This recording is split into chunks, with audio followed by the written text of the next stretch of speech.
So here's the thing. Sonic X Shadow Generations is finally here, and for anyone who's been following it, the hype train for this game has been insane. But, does this game live up to the hype? As if you don't know the answer to that already, let's find out. Before we dive into the main event here, let's take a quick look at the Sonic Generations half of this, as there are a couple of things I want to talk about. The story is pretty much untouched. Sonic is having his 15th birthday, the Time Eater shows up and eats everyone, and now Sonic has to travel through time with his past self to make things right. As far as gameplay is concerned, it's Sonic Generations. It's fucking fantastic. The controls are tight and responsive, the level design is fun and full of different paths to the end, and there's more to it than just holding down the boost button. And I know that doesn't sound like much, but that's kind of where we are right now. This might come as a shock to some people, but turns out if you just actually have good level design, the boost formula can be pretty damn fun. It genuinely took me a bit to relearn how to play Generations though. I kept thinking I could double jump for some reason. But I did eventually find my footing, and once I did, the game was a blast. I got so good at it that I could fuck up and still win.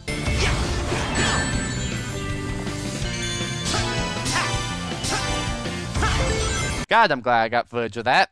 Of course, it's not like Sonic Generations has been entirely untouched. As has been well documented at this point, Sonic comic writer Ian Flynn has been given the reins to rewrite the entirety of Generations, as well as writing the story for Shadow Generations. The rewrite is divisive, to say the least, which is kind of weird because, who gave a shit about the plot to Sonic Generations to begin with? It's pretty infamous for having a very weak story. For those who haven't been following, pretty much what happened was a lot of people saw the changes, overreacted to how bad they were, then people called them out before then massively overcorrecting, and now, much like every other franchise, Sonic has been sucked into an annoying Twitter culture war. And what do I think of this rewrite? Looking at it in a vacuum, the writing itself is fine. I can understand why some people wouldn't like Flynn's trademark overly referential dialogue. I definitely remember it feeling a bit weird in Frontiers, but for Generations it works. This game's all about celebrating Sonic's history, so the occasional references build off of that.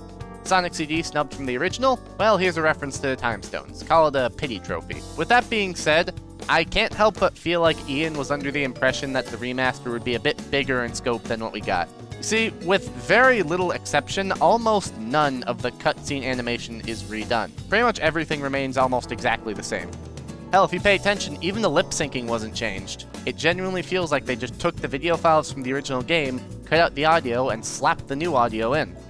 I am completely under the belief that Ian thought that this game was going to be fully reanimated, because there's plenty of times in the game where characters' dialogue just doesn't fit with the time given, which leads to either awkwardly long pauses or characters blurting out lines really fast. Dr. Eggman! It's the last thing you'll see in this world. It was great teaming up with you, or me. Maybe this will fast-track you to learning some new tricks in the future. Wait, I mean, past. Ugh, time travel's a chore. The only major change to cutscenes that I noticed are after you finish a zone. See, when you finish both acts of a level, you free a certain character who's trapped in that zone, and then they say a sentence or two. Well, while both Modern and Classic Sonic were silent in the original, in this version, Modern Sonic actually responds. And it's almost always awkward because they still use the animations from the original game. Ha! Get in line, knucklehead. All right. Look, even if Ian did know that they weren't reanimating anything, my heart goes out to the poor man. They handed him already finished animations and told him to write new dialogue for it. And even if you don't know a lick about animation, you probably know that's not the order you do things. All things considered, I think we should count our blessings that it didn't end up much worse. Despite that, it is still nice to hear Sonic actually talk to these guys, because it was kinda weird in the original that he was silent. And it's nice to hear Sonic talk to these guys just in general. When was the last time we had a one-on-one with Sonic and Blaze, or Cream, or fuck, when was the last time anyone spoke to Charming? Shadow the Hedgehog? Before we get to some of the more controversial changes, I do want to make a short mention of the voices themselves. No disrespect to any of the voice actors, but man, most of them sound like they're just phoning it in here. I'm already not that big of a fan of deep-voiced Sonic, and I know that Roger Craig Smith can do a fantastic performance of this character, but Jesus Christ, he is just not doing it any favors here. Well, you're safe now, and that's what's important.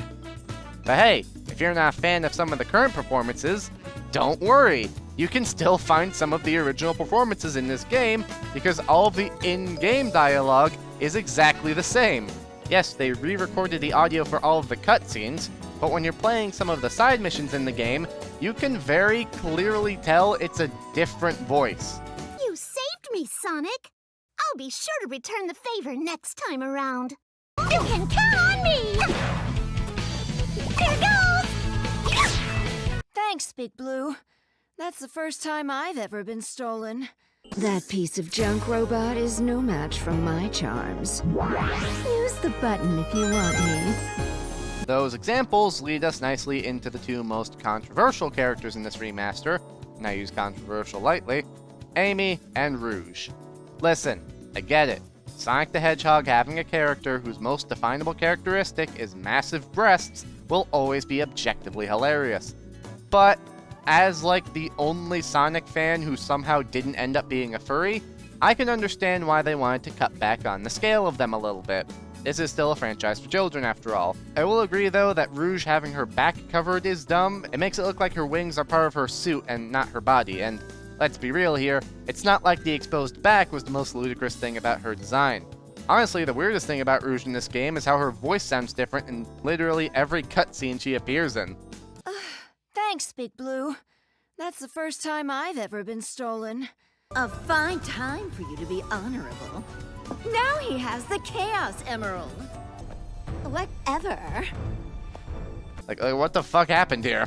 As for Amy, alright, look, I have genuinely considered doing a deep dive into the evolution of Amy's character, like how over the years different writers have tackled her in the many different mediums she's appeared in, show, video game, comic, all that shit.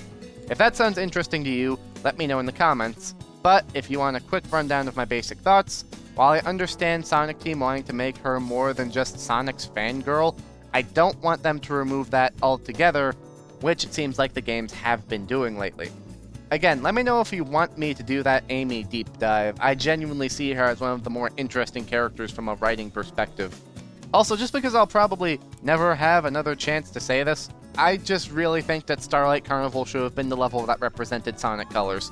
Not only does it more clearly represent the theme of Sonic in space, not only is it more of a visual spectacle, which works well as a finale, but its wisp powers are Laser and Hover, which are objectively better wisps than Rocket and Spike.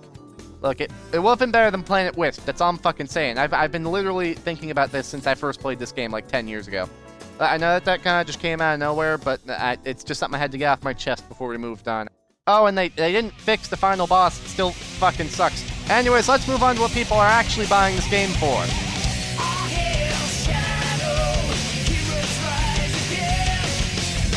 Yes, it's no secret. Shadow Generations fucking rocks.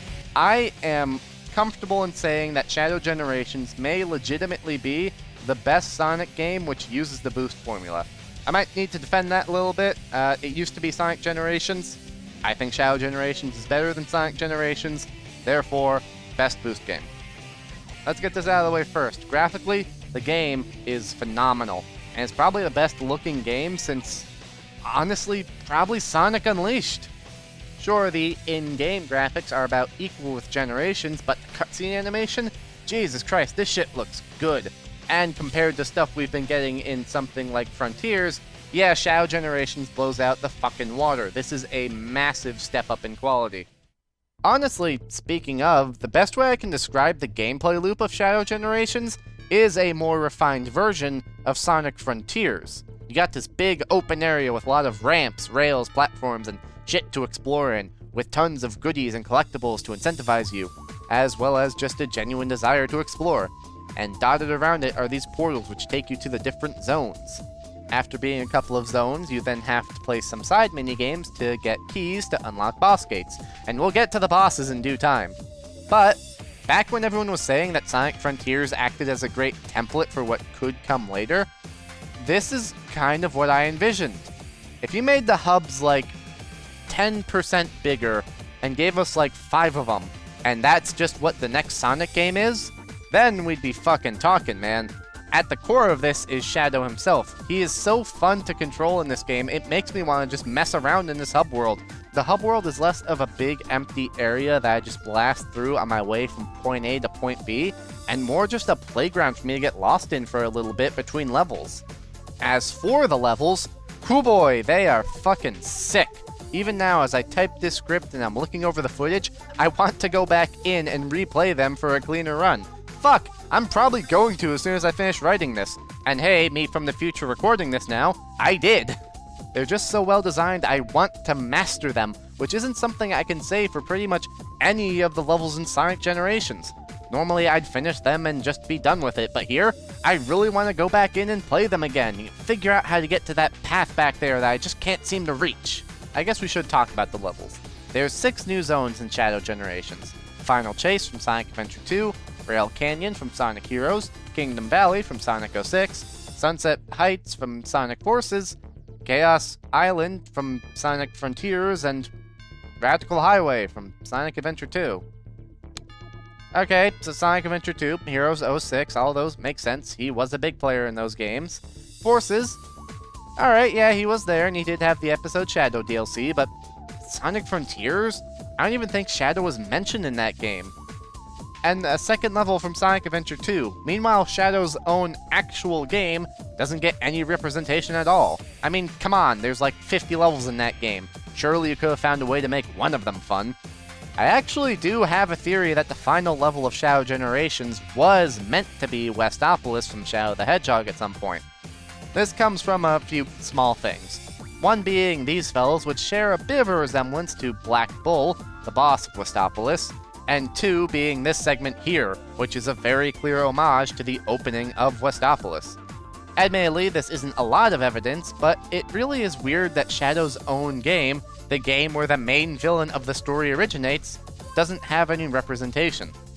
Speaking of, let's quickly touch on the story. I fucking love it, the end. Ian Flynn did a fantastic job here, which is another reason why I think that unfortunate circumstances are the reason why the Sonic Generations rewrite wasn't too hot, rather than talent. Ian knows how to write these characters, he's been doing it for decades at this point, and he knows that we want that shonen cheese. The story is basically the same as Sonic Generations. Shadow gets sucked up into a time portal and ends up in some weird dimension with rifts across time. Now Shadow has to go into the levels and beat them to restore things. Yeah, was it ever explained what these guys are actually doing and how it's helping to restore things? Meanwhile, on this little journey, Shadow discovers that Maria and Gerald Robotnik, his surrogate sister and creator respectively, are also here, as well as Black Doom and his alien army, the Black Arms, the bad guys from Shadow the Hedgehog. For the unaware, Shadow was created by Gerald using DNA from Black Doom, which is now causing new powers to awaken within Shadow. From an upgraded Chaos Spear, to summoning a Manta Ray to skate on water, to turning into a fucking octopus. Now Shadow must use these mutations to fight off the Black Arms, as Doom seeks to merge with Shadow and take over the world. It's a decent plot. It's nice to see Black Doom again. Despite the edgy as fuck name, he's so deliciously over the top in how evil he is that it makes him a fun antagonist, constantly goading Shadow on, talking about the promised times. The promised time is nigh upon us, Shadow. Soon you will be mine. But Black Doom isn't the only villain from Shadow's past back to raise some hell. The Bio Lizard, Metal Overlord, and Mephiles the Goddamn Dark are back for a rematch, as well as Devil Doom, the final boss from Shadow the Hedgehog. And goddamn, these may be some of the best boss fights in Sonic history.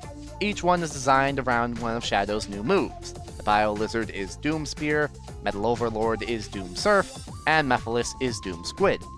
Devil Doom then does what all good final bosses do and tests you on all of the skills you've learned throughout the game, as well as your final upgrade, Doom Wings, which is basically just there to be Super Shadow when you can't have Super Shadow. Not only are the bosses really well designed, again, testing you on a mechanic that you've had time to practice with, but man, they're just so fucking cool. I know I've been repeating that a lot, and that isn't necessarily the most professional sounding critique, but I do think that in situations like this, a good amount of spectacle should be given praise. These are moments that tried and succeeded at being really hype, so good for you. Oh, fuck, I completely forgot to mention, you can use Chaos Control in this game. It's actually handled pretty well. You have a little gauge on the bottom of the screen. The more enemies you beat, the more it fills up. You can also find item capsules around the stage that automatically fill it up. Once it's full, hit a button and you can freeze time for a couple of seconds. It's handled pretty alright. I was worried that would be entirely situational, like you would only really use it in certain preset areas, but I used it enough just on a whim to feel like it's justified. Before we go, I do want to make note of the voice actors.